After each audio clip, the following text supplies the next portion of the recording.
Hello everyone, I'm Frederick and today I'm gonna present you a Copilot Vision that you can use on any of your document. So whenever you open Microsoft Copilot, you get access called, you see the small glasses, it's Microsoft Vision. So it can help you read or go through documents. So I'm gonna open Copilot Vision and I'm gonna click on my document called PQP qualification process. I'll use the share. I see you're working on a document about lead qualification in Microsoft Word. Need help with translating or summarizing any specific section?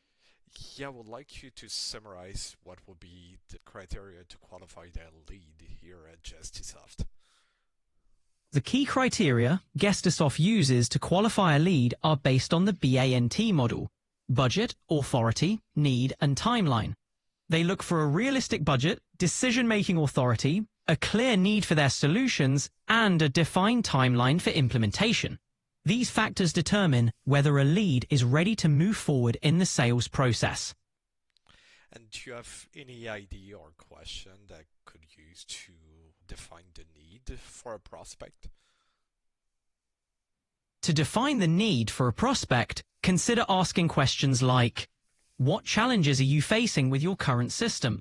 What specific features or solutions are you looking for? And how do you see our solution fitting into your long-term goals? These open-ended questions help uncover the prospect's true needs and pain points. Thank you so much, Vision. That was all my question.